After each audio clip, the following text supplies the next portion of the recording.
நம்பவே முடியல குரு.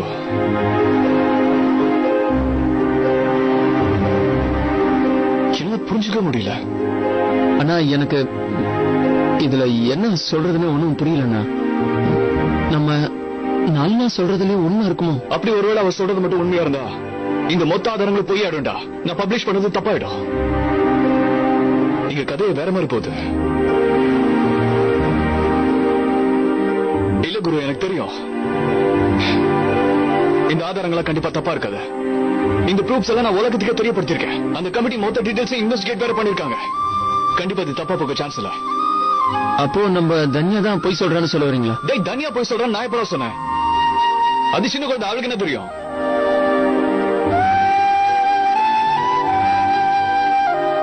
நான் கொஞ்சம் யோசிக்கணும் குரு.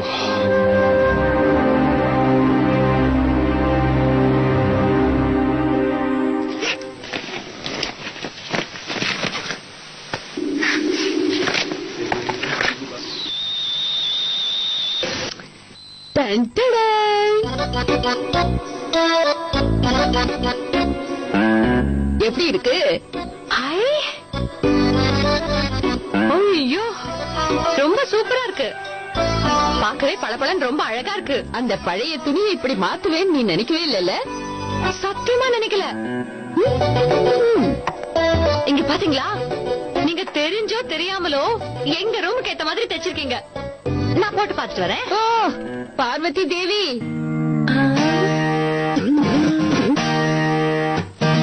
இது உனக்கு நான் சொல்லவே இல்லையே. அப்புறம் அதுக்கு என்ன கூப்பிட்டு காட்டுனீங்களாமா? ஏதோ சுமாரா இருக்கேன்னு பார்த்தேன். ஏதாவது ஒரு பொருள் நல்லா இருந்தா போதும், கேட்காம அது உனக்கு சொந்தமாக்கிக்க வேண்டியது. இத அண்ணனுக்கும் அன்னிக்காக ஸ்பெஷலா பண்ணுது. நானும் சும்மா போட்டு பாக்கலாமே தான் எடுத்துட்டு போனேன். அதை வச்சுட்டு நான் என்ன பண்றது? என் ரூம்க்கு எல்லாம் புதுசு புதுசா வாங்க போறேன். தலகாணி உரை, கதவு ஜன்னலுக்கெல்லாம் ஸ்கிரீனு, அப்படியே நல்ல காஸ்ட்லியா ஒரு புது பெட் கூட வாங்க போறேன். டிவில எத்தனை தடவை காட்டுறாங்க, புது பெட் வாங்கி அதுல படுத்தா அப்படியே சுகமா தூக்கம் வருமாமா. கவலை எல்லாம் மறந்துடுமாமா. அந்த பெட்டை வாங்கறதுக்கு 2 வாரம் முன்னாடி ஆர்டர் கொடுக்கணுமாமா. அததான் வாங்க போறேன்.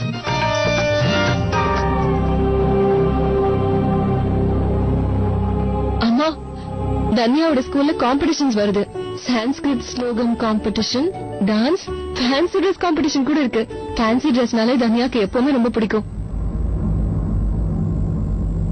ஆனா தன்யா இத பத்தி என்கிட்ட சொல்லவே இல்லையே. மறந்துருப்பான்னு நினைக்கிறேன். அப்படி கூட இருக்கலாம். நல்ல வேளை நானே எடுத்து பாத்துட்டேன். நீனா ஃபேன்சி ட்ரெஸ்னா ரொம்ப ஜாலியா இருக்கும். வா, தன்யா கிட்ட போய் என்ன பண்ண போறான்னு கேட்கலாம். நான் ரெடி. இந்த தடவை அவளுக்கு சூப்பரா ஒரு ட்ரெஸ் வாங்க போறேன்.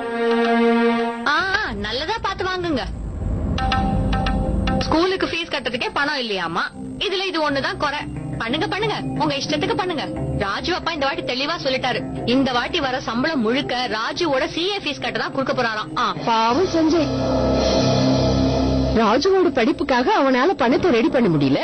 நீ என்னடானா புது தலகாணி, புது கவரு, புது பெட் எல்லாம் வாங்கலான்னு பிளான் பண்ற.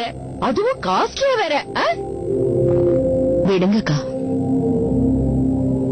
சஞ்சய் இருக்கிற கஷ்டத்துல அவங்க கிட்ட போய் ஃபேன்சி ட்ரெஸ்க்கெல்லாம் பணம் கேட்கறது ரொம்ப தப்பு. ஒரு வார்த்தை சொன்னாலும் சரியா சொன்னீங்க அத்தை.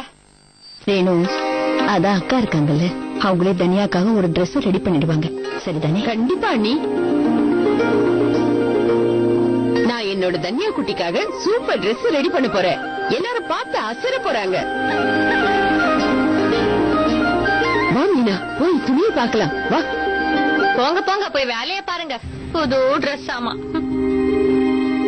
அவங்க ஸ்கூல்லயே இதுதான் கடைசி ஃபேன்சி ட்ரெஸ்ஸா இருக்க போகுது பாருங்க. பழைய துணியை வச்சு புதுசா ட்ரெஸ் ரெடி பண்றாங்களாமா. வெளியில தெரிஞ்சா மானமே போயிடும். போங்க போங்க, போய் ரெடி பண்ணுங்க. டைம் ஆச்சு பாருங்க. என் பசங்களுக்காகவாவது நான் சீக்கிரமா வேலைக்கு போயே ஆகணும். அப்பதான் அவங்களோட ஆசைகளை நான் நிறைவேற்ற முடியும்.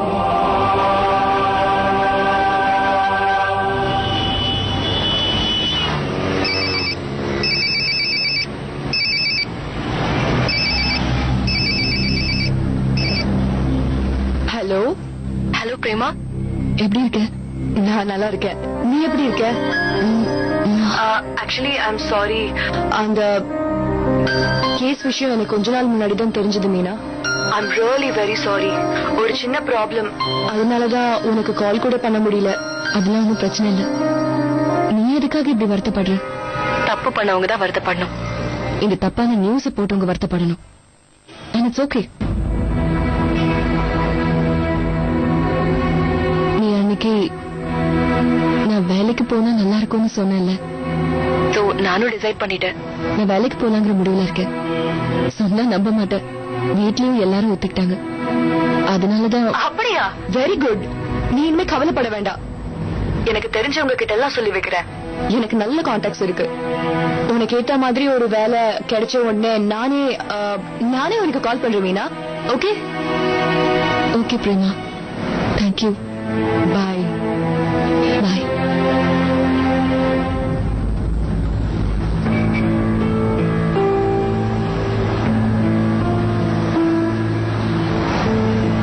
மீனா தான் போன் பண்ணிருந்தா. உங்களுக்கு ஒண்ணு தெரியுமா, எப்பவுமே நான் தான் அவளை ஃபோர்ஸ் பண்ணுவேன். நீ வேலைக்கு போயே ஆகணும், உனக்கு வேண்டிய ஹெல்ப் எல்லாம் நான் பண்றேன்னு சொல்லிருக்கேன். ஆனா இன்னைக்கு அவளே கால் பண்ணி வேலை வேணும்னு கேக்குறா. ஆனா என்னால எந்த ஹெல்ப்பும் பண்ண முடியல. ஏதோ சொல்லி கட் பண்ணிட்டேன். என் ஹஸ்பண்டோட கம்பெனில தான் உனக்கு வேலை வாங்கி தரலான்ற ஐடியால இருந்தேன்னு நான் அவகிட்ட எப்படி சொல்ல முடியும்? எந்த நியூஸ் பேப்பரோட ரிப்போர்ட்டால அவ ஹஸ்பண்ட் மேல எல்லா பழியும் வந்ததோ அதோட எடிட்டரே என்னோட ஹஸ்பண்ட் தான் நான் எப்படி சொல்ல முடியும்? லுக்கிய பிரேமா, உன்னுடைய ஸ்கூல் ஃப்ரெண்ட் மிஸ்ஸஸ் மீனா அமருடைய ஒய்ஃப்னு கேள்விப்பட்டு நானும் ரொம்ப ஷாக் ஆயிட்டேன். இந்த விஷயம் எனக்கு தெரிஞ்சாலும் என்னால என்ன செய்ய முடியும்னு நினைக்கிறேன். எதுல நியாயம் இருக்கோ அதுதானே பப்ளிஷ் பண்ண முடியும். இந்த கேஸ 2 வருஷமா இன்வெஸ்டிகேட் பண்ணிட்டு இருக்காங்க. நம்ம மோகன் கூட இதுக்காக ரொம்ப கஷ்டப்பட்டு எவிடன்ஸ் கலெக்ட் பண்ணிருக்காரு. ஈஸியா விட்டுற முடியுமா?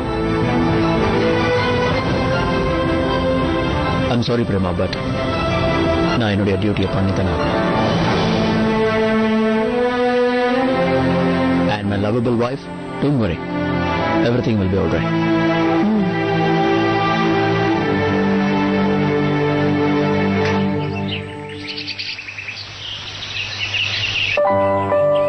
என்னாச்சு?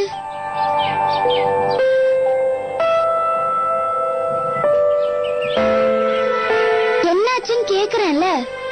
நீ இந்த காயினை டாஸ் பண்ணல, அது எதுக்கு நீ டாஸ் பண்ற? ஒருவேளை நான் ஹெட்ஸ்னு சொல்லிட்டு காயின்ல டேல்ஸ் வந்துச்சுன்னா நான் கேம்ல தோத்துட்டேன்னு அர்த்தம். நீங்க ஜெயிச்சிட்டீங்கன்னு அர்த்தம். அப்படின்னா 2 பேருக்கு நடுவுல ஒரு டாஸ் போடும்போது அதுல ஒருத்தர் தான் ஜெயிக்க முடியும், ரைட்? ஒரு போட்டியில வந்துட்டா 2 பேருமே ஜெயிக்க முடியாது. யாராவது ஒருத்தர் கண்டிப்பா தோத்தா ஆகணும். எஸ். உங்க அப்பாவோட கேஸும் கிட்டத்தட்ட அந்த மாதிரி தான். ஒருவேளை நீ சொன்னது உண்மையா இருந்தா அது ஹெட்ஸ். அப்படி ஒருவேளை ஏன் ஆதாரங்கள் உண்மையா இருந்தா அது டெய்ல்ஸ். ஆனா ஹெட்ஸ் விழுந்து நீ ஜெயிக்கணும் தான் நான் விரும்புறேன்.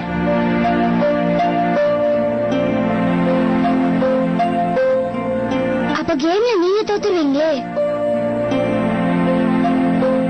என் நாள்ல நீ ஜெயிச்சிட்டா நான் எப்படி தோக்க முடியும் சொல்லு? சரி, அன்னைக்கு உன்னோட பர்த்டே அப்போ உங்க அப்பா வேலைக்கு போகல, லீவ் எடுத்துக்கிட்டாருன்னு சொன்ன, ரைட்? ரைட். நான் தெரிஞ்சுக்க விரும்புறதெல்லாம் அன்னைக்கு அந்த பேப்பர்ஸ்ல உங்க அப்பாவோட சைன் எப்படி வந்திருக்க முடியும்? அதை கண்டுபிடிக்க வேண்டியது என்னோட பொறுப்பு. அதை நான் கண்டுபிடிப்பேன்னு உனக்கு வாக்கம் கொடுக்குறேன். அதே மாதிரி இன்னொரு விஷயம், நீ எனக்கு ஒரு ப்ராமிஸ் பண்ணி கொடுக்கணும். என்னது? இந்த தடவை நான் கண்டுபிடிக்கிற உண்மை எதுவா இருந்தாலும் நீ எப்போ எனக்கு ஃப்ரெண்டா தான் இருக்கணும். ஓகே.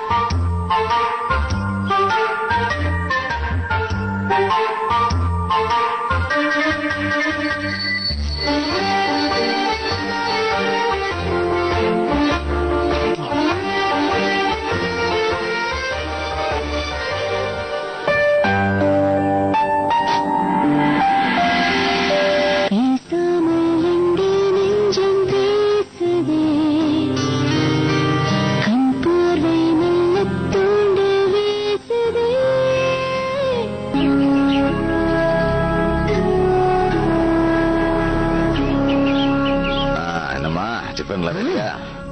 அப்பா நான் கிளம்புறேன். மீனா, நீ எங்கப்பா போற? இன்னைக்கு ஒரு புது வேலைக்கு இன்டர்வியூ இருக்கு. சரி, டிஃபன் சாப்பிட்டுட்டு அப்புறம் கிளம்புமா? இல்ல வேண்டாப்பா, எனக்கு லேட் ஆயிடுச்சு. 2 நிமிஷத்துல என்னமா லேட் ஆயிர போகுது? வா வா வேணும். உட்காரு.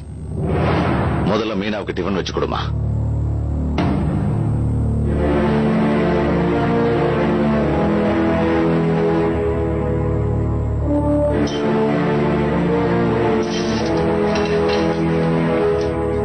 இந்த மகாராணிக்கு நான் வேலை செய்யணுமா? இன்டர்வியூக்கு தானே போறா, அப்படியே வேலைக்கே போற மாதிரி பண்றாங்க. இப்பவே இப்படி, இன்னும் வேலை கிடைச்சிட்டா அப்படியே உட்கார்ந்த இடத்துல கவனிப்பாங்க போல. ஆமால, அப்புறம் எல்லா வேலையும் என் தலையில தான் வந்து விழுந்துரும். ஏன் எனக்கு மட்டும் இப்படி எல்லாம் நடக்குது? அந்த கடவுள் தான் இவளுக்கு எந்த வேலையும் கிடைக்காம பாத்துக்கணும். இல்லன்னா கடைசி வரைக்கும் நான் இவளுக்கு வேலைக்காரி மாதிரி சேவை செஞ்சுட்டே இருக்கணும். பரவாயில்லையே, சீக்கிரமா எடுத்துட்டு வந்துட்டே ரேணு. பாத்தியா மீனா, ரேணு கூட நீ இன்டர்வியூக்கு லேட்டா போக கூடாதுன்னு நினைக்கிறா. நீ வேலைக்கு போகணும்னு அவ கூட ஆர்வமா இருக்கா. என்ன உட்கார்ந்துட்ட, போய் தயிரும் சர்க்கரையும் எடுத்துட்டு வா. ஏன்னா சஞ்சய் இன்டர்வியூக்கு போகும்போது மீனா இதைத்தானே கொடுத்தா.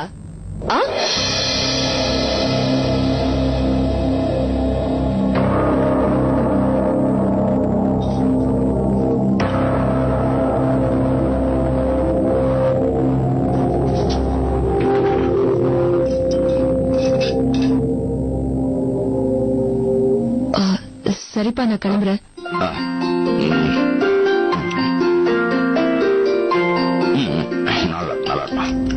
தயிர்ல சக்கரை போட்டு கொண்டு வர. இதெல்லாம் எங்க போய் முடிய போதோ, எல்லாம் என் தலை எழுத்து. போற காரியம் வெற்றி அடையணும். இருக்கட்டுமா? நானா இன்டர்வியூக்கு போறேன், எங்கிட்ட கொண்டு வந்து வைக்கிறேன். சஞ்சய் இன்டர்வியூக்கு போகும்போது மீனாவை நேரா கொண்டு போய் கொடுத்தா. அதுக்கப்புறம் தான் அவனுக்கு வேலையே கிடைச்சது. நீயும் உன் கையால கொடுத்து அவளை ஆசீர்வாதம் பண்ணு. கொடு.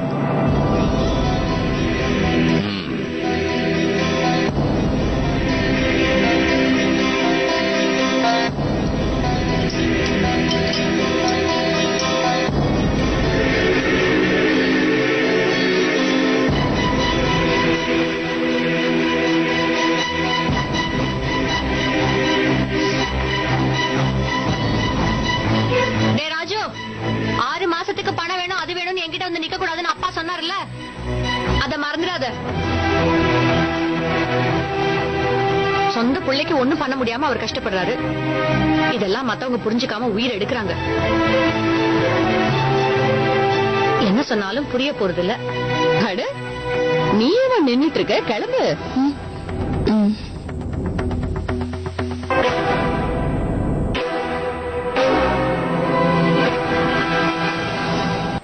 ஐயோ, மீனாவுக்கு இன்னும் எந்த வேலையும் கிடைக்கல. ஆமா, விஷயம் தெரியாதவன் ஏதாவது தெரியாம அவளுக்கு வேலை கொடுத்தா கூட அவளால ரொம்ப நாளைக்கு வேலை பண்ண முடியாது. அப்புறம் கதை பழைய மாதிரி ஆயிடும். எல்லா பொறுப்பும் என் வீட்டுக்கார் தலையில தான் வந்து விழும். அப்புறம் எப்படி ராஜு அவன் ஆசைப்பட்ட மாதிரியே CA படிக்க முடியும்? CA படிக்கணும்னா 20,000 ரூபாய் கட்டணுமா? ஆனா என்கிட்ட 5,000 ரூபாய் தான் இருக்கு. அப்படியா? நிஜமாவா சொல்ற? ஒரே நாள்ல 5,000 ரூபாய் அப்படியே டபுள் ஆயிடுமா? அதுக்கு நான் என்ன பண்ணணும், சீக்கிரம் உடனே சொல்ல சங்கீதா. அப்படியா? சூப்பர். இதத்தான் ஒரே கல்ல 2 மாங்கான்னு சொல்றது. சரி சரி, தேங்க்யூ. நான் உனக்கு அப்புறமா போன் பண்றேன். எங்க டாடி எனக்காக பாபி டால் ட்ரெஸ் வாங்கிட்டு வந்தாரு. சூப்பரா இருந்தது. அது வாங்குறதுக்கு 1500 rupees ஆச்சு. கூல். எங்க மம்மி எனக்காக சிண்டர்லா ட்ரெஸ் வாங்கினாங்க. அதுக்கு மேஜிக் வாண்டும் கிரவுனும் கூட இருக்கு, பாக்குறியா?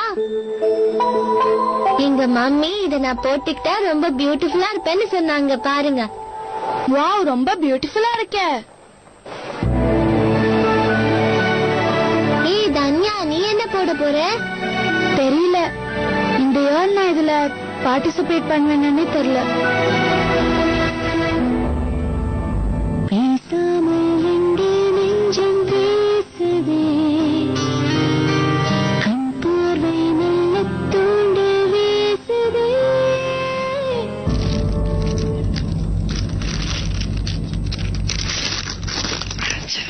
நமக்கு அதிர்ஷ்டம் எப்ப வரும்னே சொல்ல முடியாது. இந்த கவர்ல எதையும் காணோம். இதோ இருக்கு. இதுவும் வேஸ்ட்.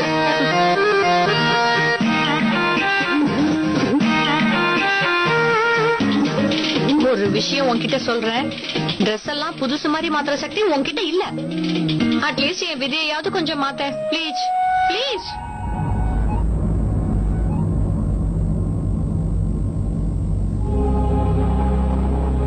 வேணு வேணு, கொஞ்சம் தண்ணி கொண்டு வாய. இந்தடா குடி. அம்மா நீங்க ரேணு எங்க? ஏதோ பண்ணிட்டு இருக்கா, ஆனா எதுவும் சொல்ல மாட்டேங்கிறா. அப்படி என்ன பண்ணிட்டு இருக்கா? மீனா, இன்டர்வியூ எப்படி போச்சு?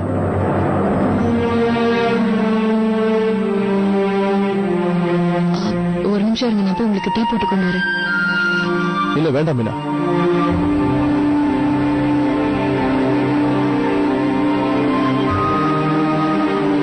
மீனா, இத்தனை நாள்ல நீயே புரிஞ்சுக்கிட்டு இருப்ப.